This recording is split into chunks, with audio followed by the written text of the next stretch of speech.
Hey there, welcome back to Reddit Infidelity Stories channel. Make sure to like and subscribe to the channel. For more interesting stories, these simple click means a lot feature of this channel. Worst way to catch a cheating wife. This will be lengthy since it occurred some years ago, and I have just now been compelled to share it after reading so many tales and personal experiences on this site.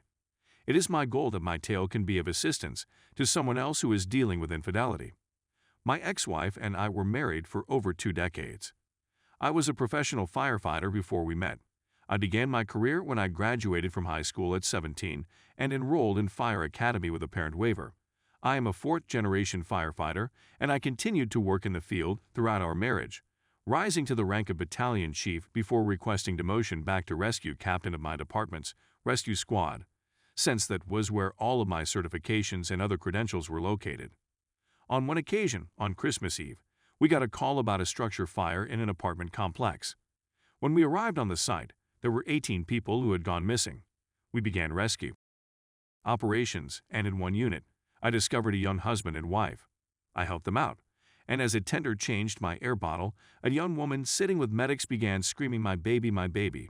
I approached her and asked her, "Ma'am, what kind of baby I was looking for? A dog, a cat, a human, or something else?" All she yelled was "my baby" over and over again, so I raced back inside the building. A little time later, I emerged with a newborn, and as I was making my way out, something within the building exploded, spreading debris all over the place. I was struck in the back by a piece of wood that looked like a massive splinter.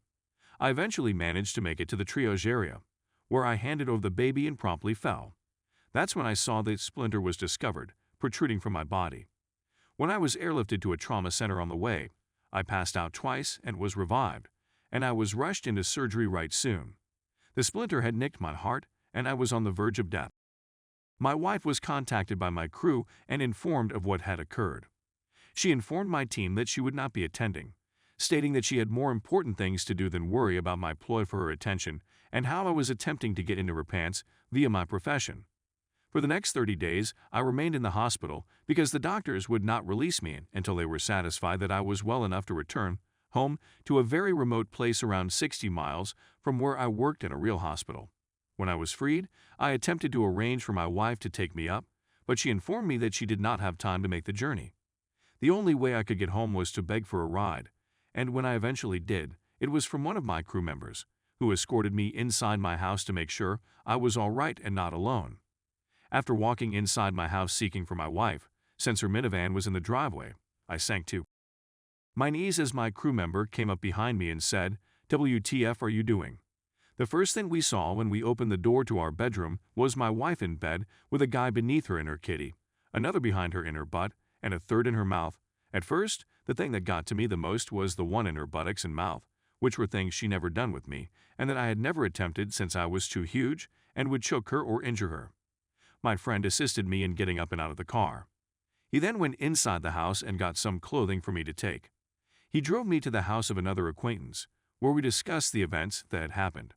It was later revealed to me that when my buddy walked into the house to fetch some items for me, her ex and her boy toys did not stop what they were doing, and that he was able to capture mobile phone footage of them without them realizing it. Following that, my friends assisted me in locating an attorney and initiating the divorce process. Fortunately, our children were now adults, and we did not have to go through the ordeal of a divorce with them, since I discovered in court that everyone in our pal circle, with the exception of me, was receiving part of my wife's property.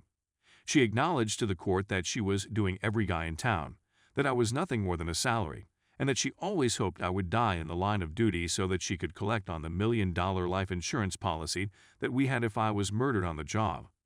We met when she was young, and she remained that way throughout her life, albeit she was a bit sluggish in many areas. However, when her mother lost everything and came in with us for a time, that is when my wife started to change. The whole time, her mother didn't reside in the same homes, since we purchased a small structure and converted it into a little cottage on the rear end of our property, so that we could have more solitude.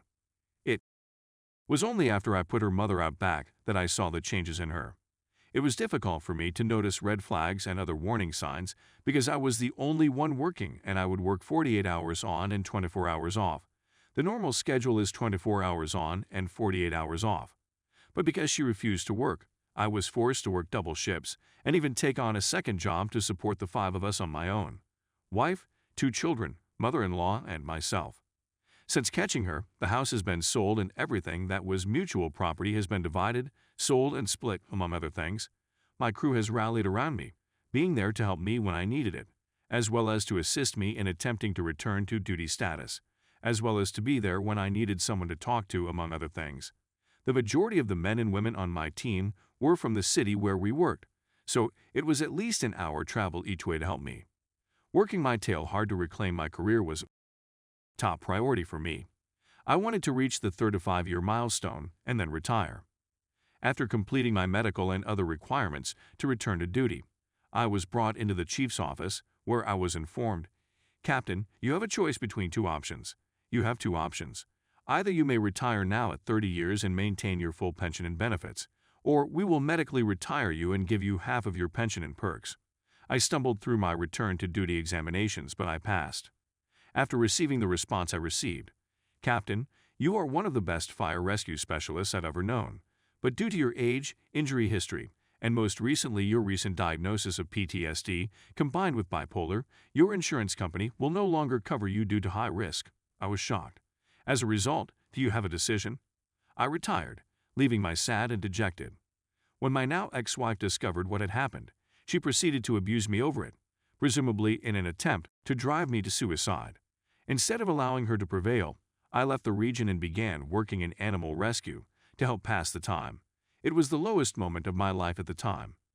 I was living in an RV trailer while operating an animal rescue organization, and no one would hire me.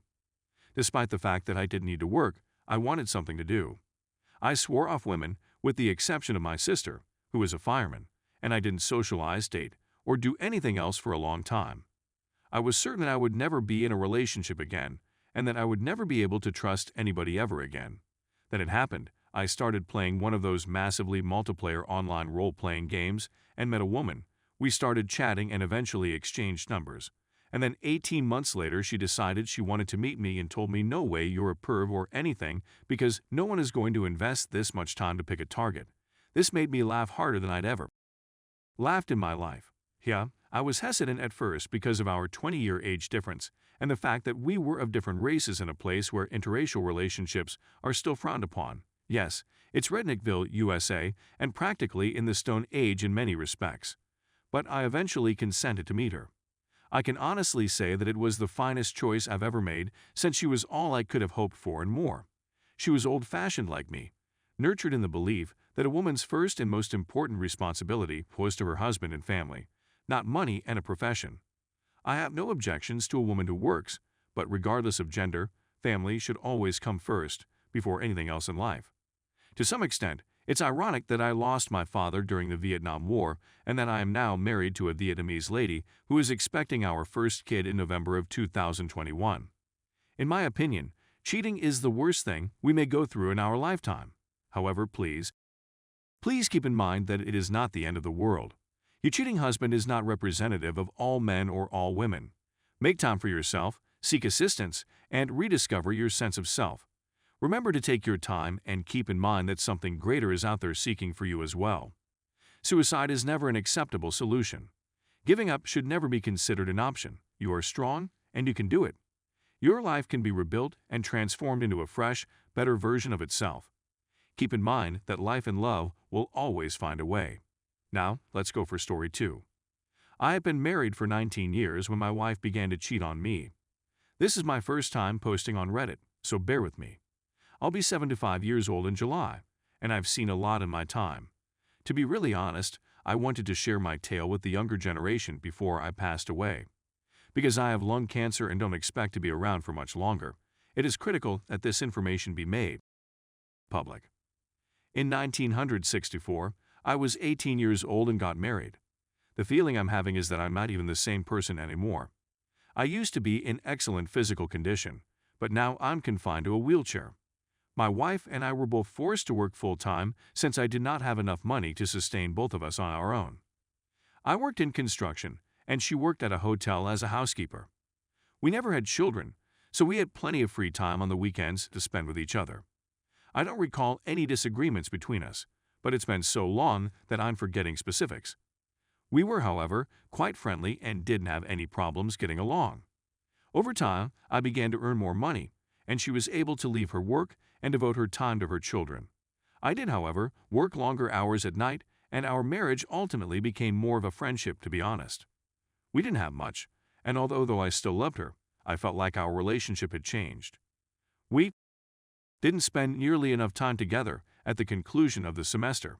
With my employment, I accept full responsibility for sending us down the incorrect path. As you will see later on, this was not the only problem, but I should have addressed it while I still had the opportunity to do so. When I go home from work one evening, everything seems to be as it should be. Dinner was served, and the television was tuned to baseball, which used to be one of my favorite sports back in the day.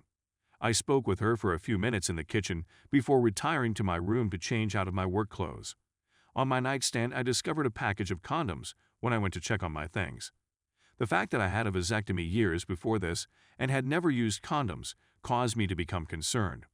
I quickly inquired of my wife about them, and she was unable to come up with an adequate answer in time. She burst into tears and confessed her deception to the group. She invited her coworker over for while I was gone, but she didn't remember to take the condoms out with her. After hearing it, I'm not afraid to confess that I shed a few tears as well. She said that she was just not attracted to me, was lonely, and did not like when I inquired as to her motivation for doing this. I was at a loss for what to say and ended up walking away. After 19 years of marriage, my wife and I decided to separate. I was a complete and utter wreck when I was in my 40s.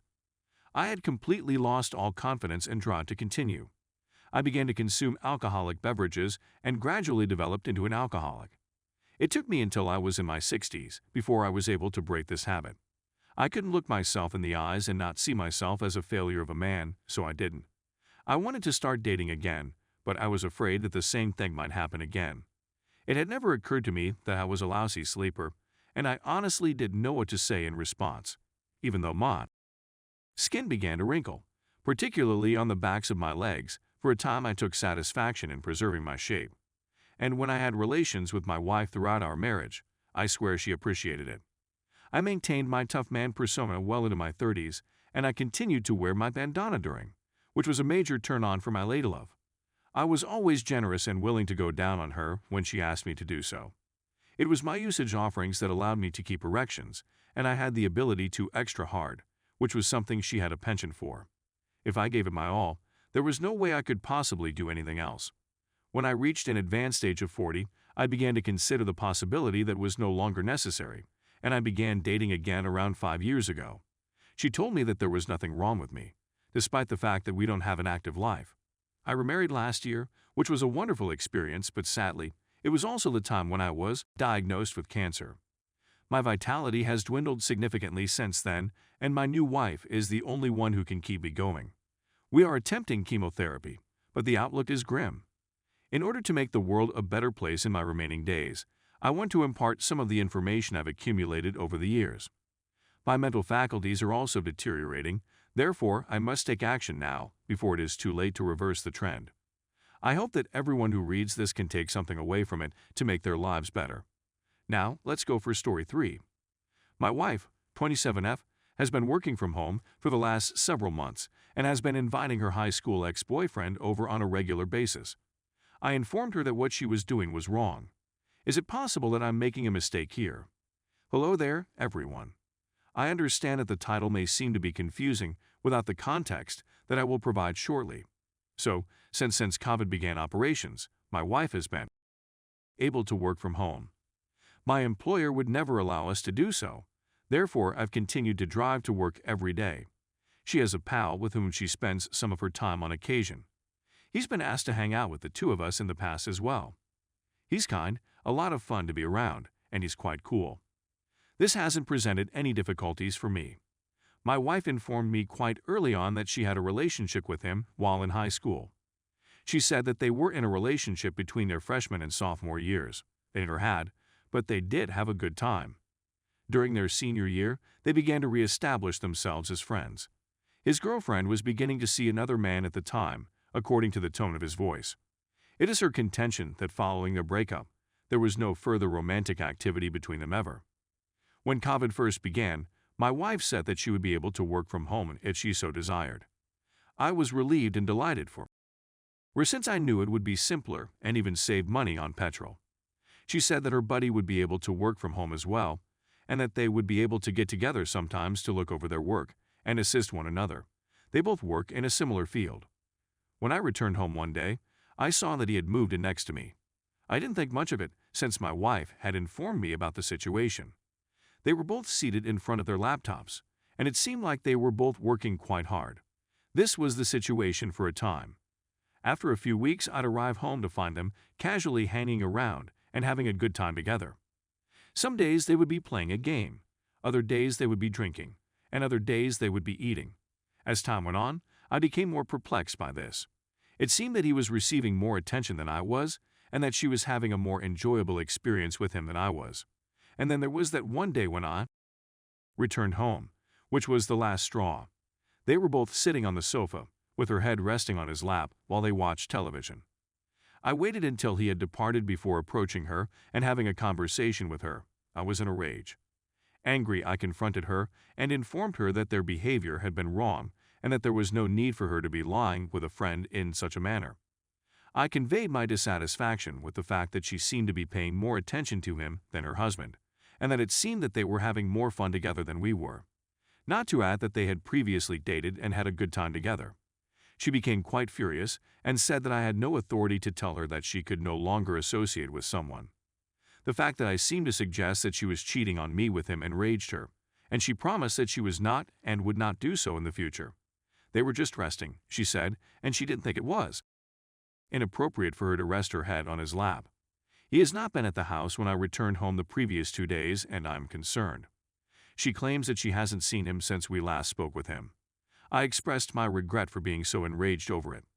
She doesn't appear to have taken my apologies seriously, as she has been quite quiet in my presence since after I apologized. What can I do to make things better?